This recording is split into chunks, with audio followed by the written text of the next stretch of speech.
Well, congratulations. You've made it through 2025.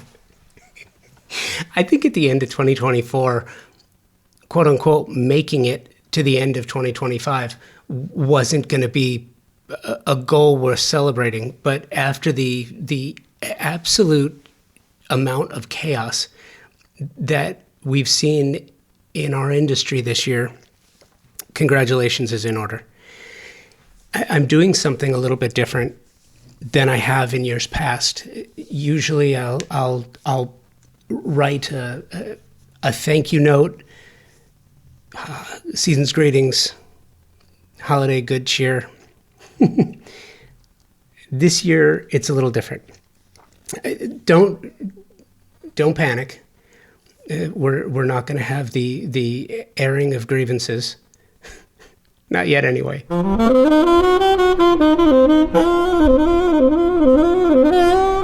Maybe you could call this an airing of grievances. I don't know. I don't think so. But let me start this off with a disclaimer. This is not a political editorial. It is a conversation, a one-man conversation about ideas, lessons from business, design, culture, and philosophy that might help us grow individually and collectively. And I'm going to throw this out there and offer that if you disagree with me or anything that I say here, please email me and we can discuss it. convobydesign@outlook.com is my email address, and I welcome the debate. I read every email that's sent to me, and I try to respond in a reasonable amount of time. That is the disclaimer. As this year closes, I'm feeling this odd mix of frustration and optimism. Maybe you feel it too. This moment, it feels chaotic, as does most of life lately, to be honest with you, which is why I often end the show, and have for quite some time, with, quote, rise above the chaos, end quote. I mean that. That is from the heart. It's intentional. It's purposeful. We can't eliminate it, the chaos that is, but we can manage what's within our control.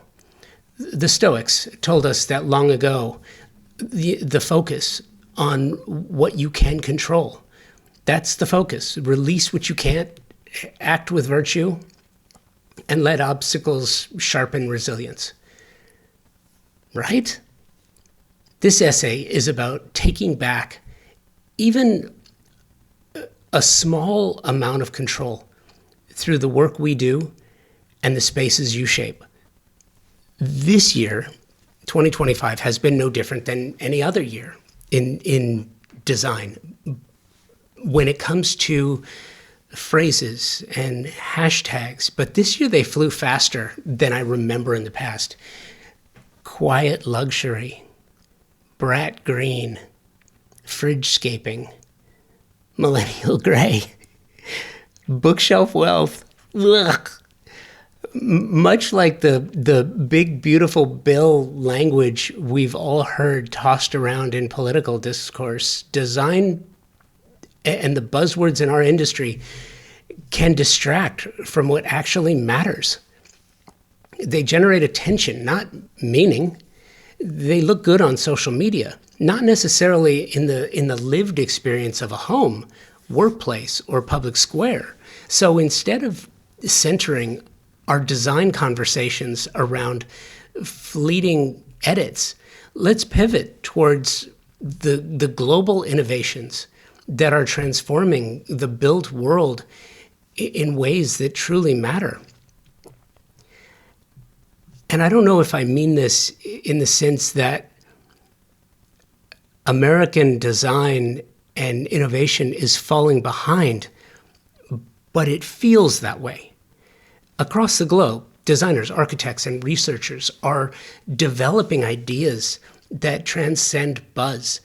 These are the concepts with longevity, the ones shaping smart, resilient, human-centered spaces. And I think there is a value proposition that is greater outside of the United States than inside. at this particular moment in time. And I don't think that's ever been the case before. It certainly hasn't been the case in my lifetime, but it feels like, and it's whether you want to call it political or societal, it feels like we are foregoing the American exceptionalism and the leadership that our design and architecture community has taken on in the past, and letting others take the helm.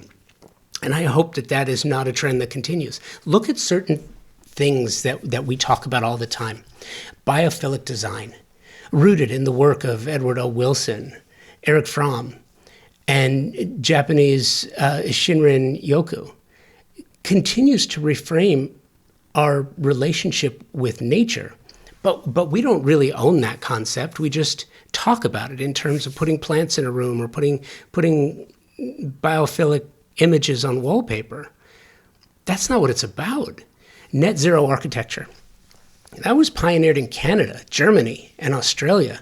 Redefines building performance through projects like here in the States, Seattle's Bullitt Center or Colorado's RMI Innovation Center. But we don't own that idea of net zero architecture, and we don't even really embrace it outside of the coasts, outside of LA, outside of California or Seattle or parts of New York. Who's owning this? In America, not many. Smart homes and invisible tech, building on early Asian innovation, hiding circuitry and functionality behind seamless design powered by Apple, Google, and Amazon ecosystems. In large part, the innovation in these areas is taking place outside the country, not inside, and I hope we take that back. Prefab and modular construction, originally exemplified by structures like the Crystal Palace and the Sydney Opera House, now reimagined by firms here in the States, such as Plant Prefab. Passive house design, born in Germany, but rapidly shaping U.S. projects in California, New York, and the Pacific Northwest. But where I am in Oklahoma, nothing, crickets. So if I seem conflicted, I am. There are small pockets of the U.S. that are taking on these ideas and expressing them in architectural work. But look, where I am in Tulsa, Oklahoma, there's not much of that. Texas, the vast Midwest, the East, the South, not so much. And the list goes on. Think about that for a moment.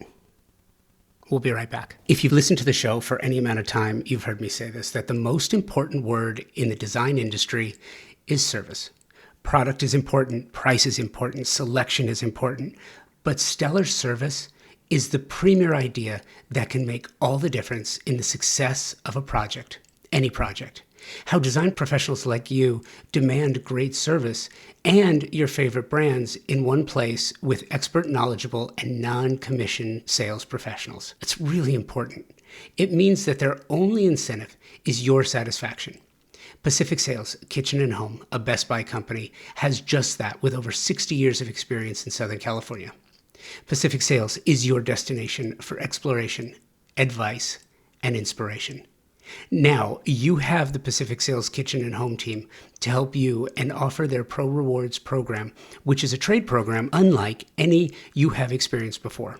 Earn 3% in Best Buy gift cards, e-gift cards, or 2.5% in rewards checks for every qualified and delivered sale. In addition to special trade pricing, exclusive offers, access to exclusive special events, and so much more than I could possibly tell you about here.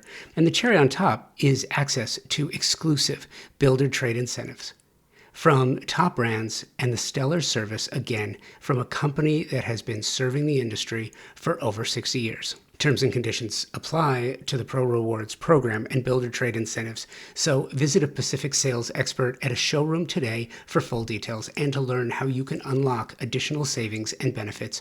Don't miss out on the opportunity to work with the best of the best.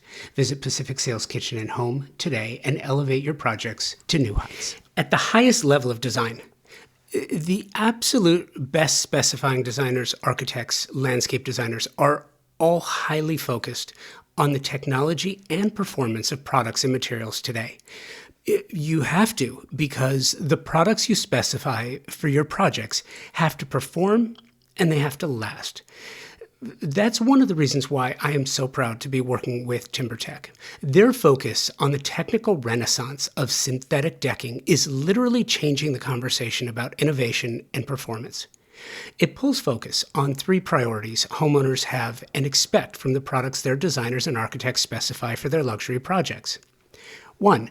Aesthetics must match the overall design and fit visually. 2. Durability and maintenance.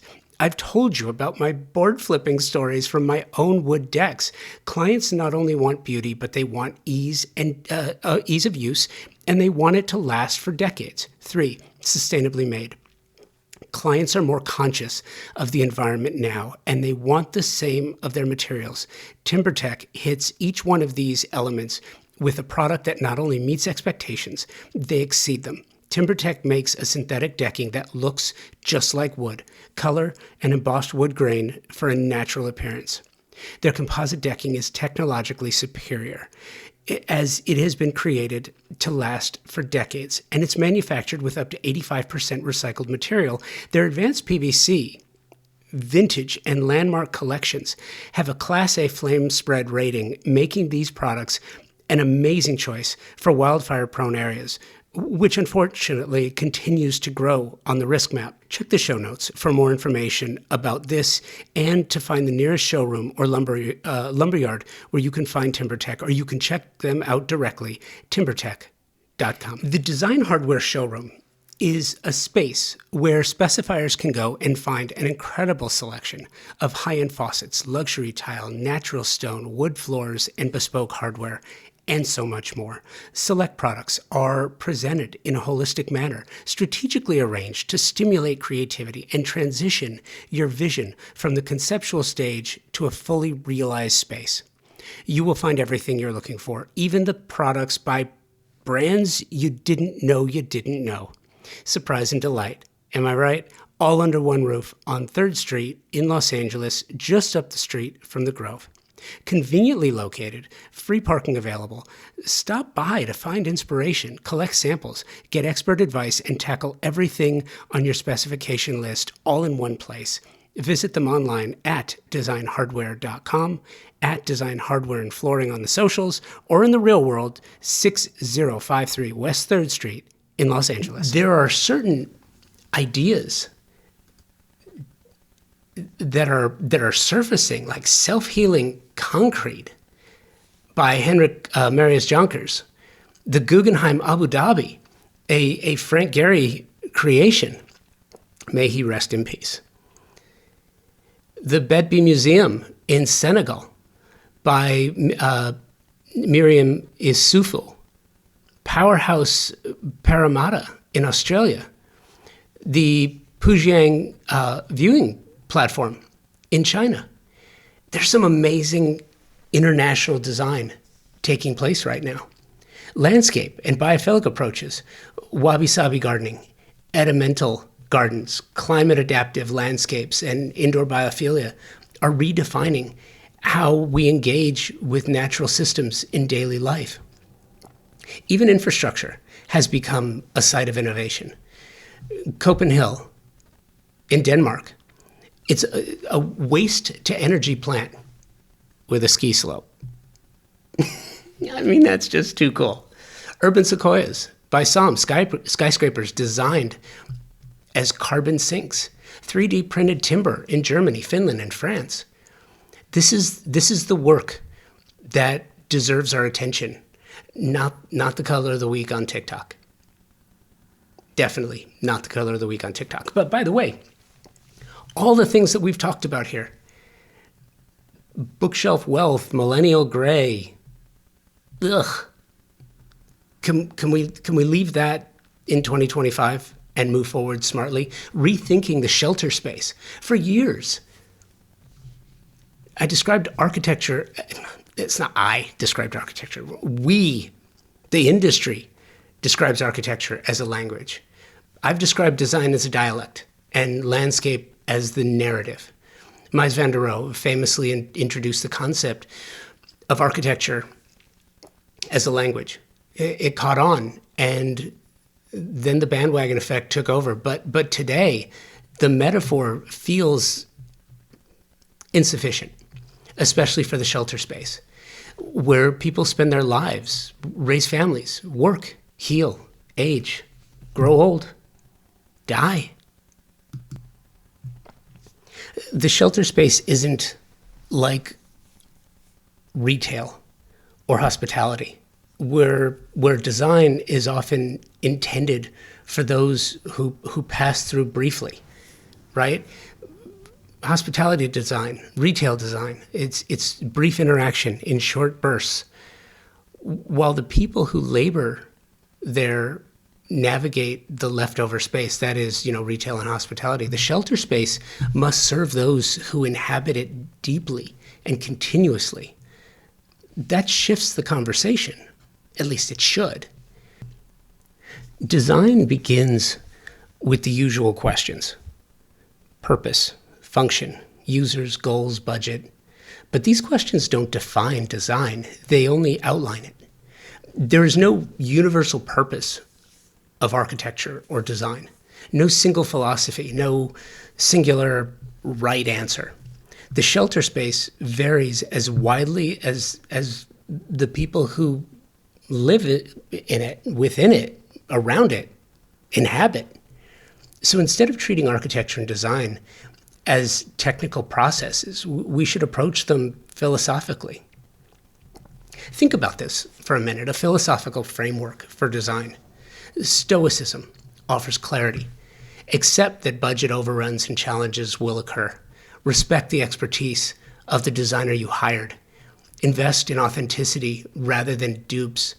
Create environments that support health, clean air, clean water, noise reduction, resilience. Utilitarianism. That reminds us that choices have consequences. If the design decisions you make are based on influence or content instead of expertise, the result should be no surprise. And now a new framework is emerging that could transform our shared spaces entirely. Sensorial urbanism, designing a city as we actually feel. Wouldn't that be interesting? One of the most compelling movements emerging globally is sensorial urbanism, a shift from focusing on how the city looks to how the city feels. It's neuroscience, an inclusive design rolled into a multi-sensory toolkit. 5 sensory principles: soundscaping, water features masking traffic, acoustic pavilions, designed sound gardens. Smellscaping, native flowers, herbs, and aromatic trees, restoring identity, especially critical after disasters like wildfire, where the entire smell, scent, sight, feel, identity of a city is gone. Restoring. Recently at the West Edge Design Fair, there was a panel from about Team Palisades, had a conversation about the folks in the Palisades who don't want the most expensive, pulled from the pages of AD, celebrity-driven homes. They want what they had. They want that feeling that they had. They want it to smell the way it smelled. They want it to look the way it looked. They want it to feel the way it felt. That's not asking too much. And that speaks to the sensory principles, right? Tactile design, materials that invite touch and respond to temperature. Stone, wood, water, connecting inhabitants to place and space. And that's not to say that there aren't composite or man-made or other types of materials, but let the manufacture and creation of those materials be purposeful and intentional. Visual quietness, reducing signage and visual clutter, as seen in, and I hope I get this right, Drachten, Netherlands, creates calmer, more intuitive environments.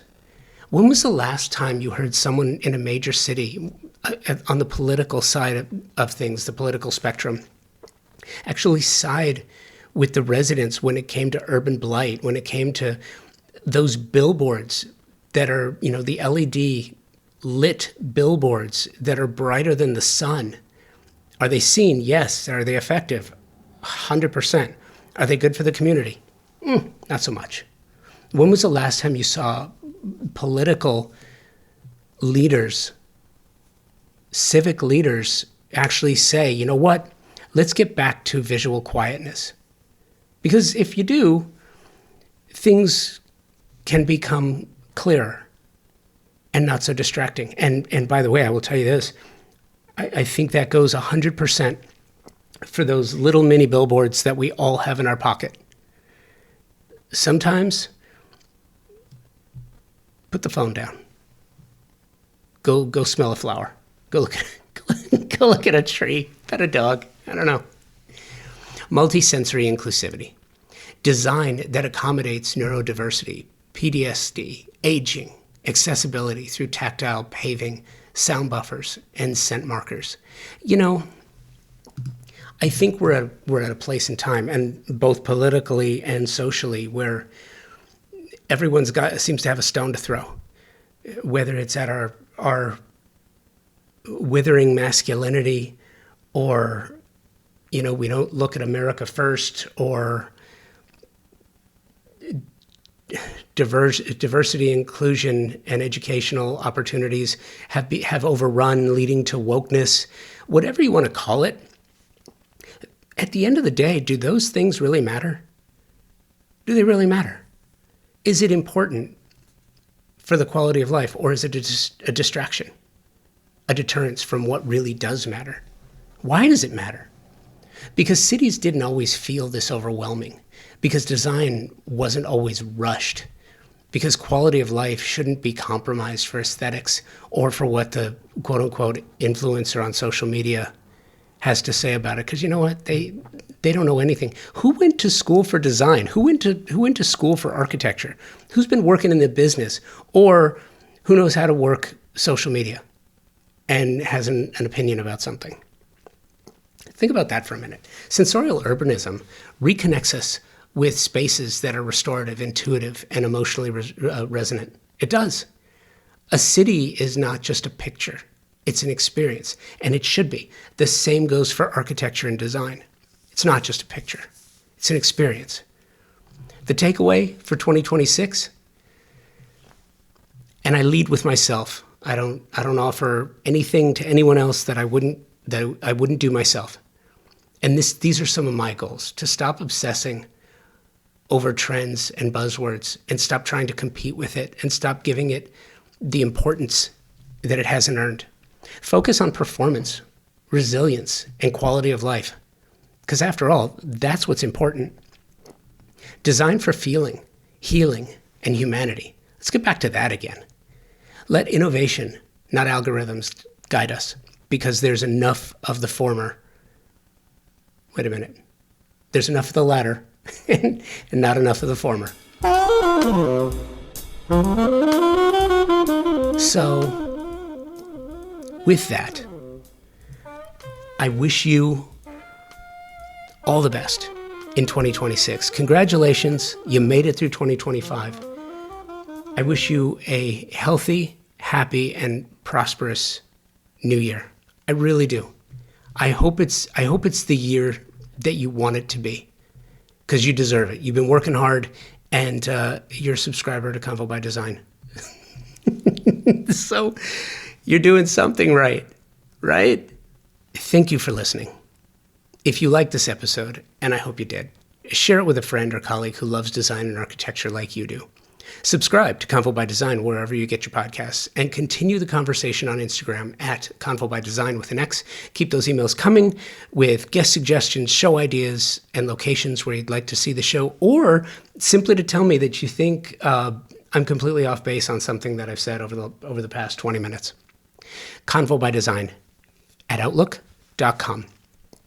Thank you to my partner sponsors, TimberTech, the AZEC Company, Pacific Sales, Best Buy, Design Hardware, for supporting the publication of over 650. I'm well beyond that. And I appreciate that you listen and make these episodes so much fun for me to make for you. I appreciate it. And I also appreciate the companies that support Convo by Design, because these companies support the shelter industry. So give them a chance on your next project. Anyway, thanks again for listening. Happy New Year. And until next time, be well, stay focused, and rise above the chaos.